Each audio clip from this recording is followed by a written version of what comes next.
stand. Yo pull madi mudaze. Mudaze urasta. Bola stress. Shama ndine emergency angwana ungane eti kumkumbu. Shavi mbona bana ka 50 zako.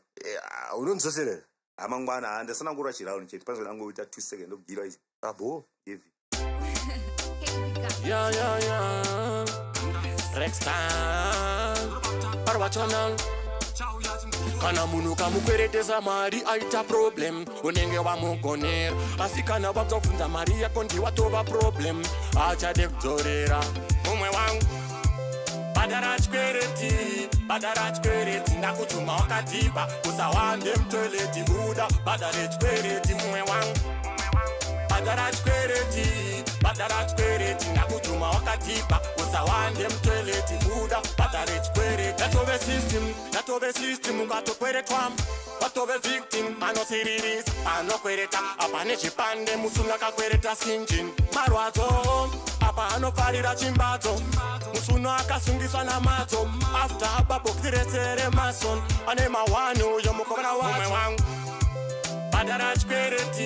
badara chikwereti ndakutuma wakadhiba usawande mutoileti buda badare chikwereti mumwe wangu badara chikwereti ndakutuma wakadhiba usawande mutoileti buda badare chikwereti anokukwereta masini akakuchuma anotoenda newin kumutsvaka hauchaone lasisin apa ndewemudanga anofarisa chitemba baba vake ing'anga ndatouya pari pa10 nasi tinonetsana kusvika makusen pa50 yakazara chimbondiona 10 chirega kundinyengedza senyoka mui10 mumwe wangu badara chikwereti ndakutuma wakadhiba usawande mutoileti buda badare chikwereti mumwe wangu badara chikwereti ndakutuma wakadhiba usawande mutoileti buda badare chikwereti kana munhu kamukweretesa mari aita problem unenge wamugonera asi kana wabvunza mari yako ndiwatova problem achade kudzorera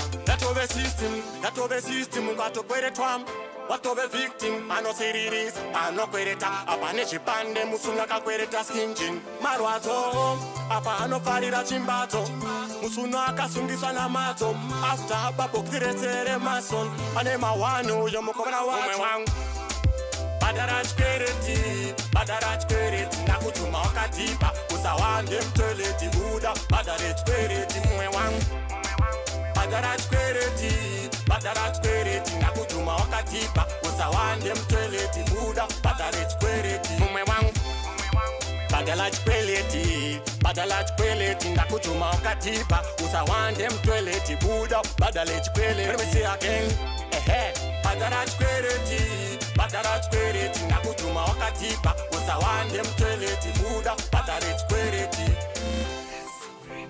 Pula mima unyana yo. Wangu ingala kazini pane zvigiti. Ayo noda mari yangu sana. Niona inzonzeka izo sanje na ndaina chenda kungu. Ayo sha ndita ayo Manje uda ndije kube mari. Ayo ndipe mari yangu sha ayo sha. Waletha police. Polisi. Hapo hizo. Ngangozisana. I don't know what to do, cause now I'm so addicted. Love was a crime, I would have been a prison. I love you anytime, every day, any season. You are the reason.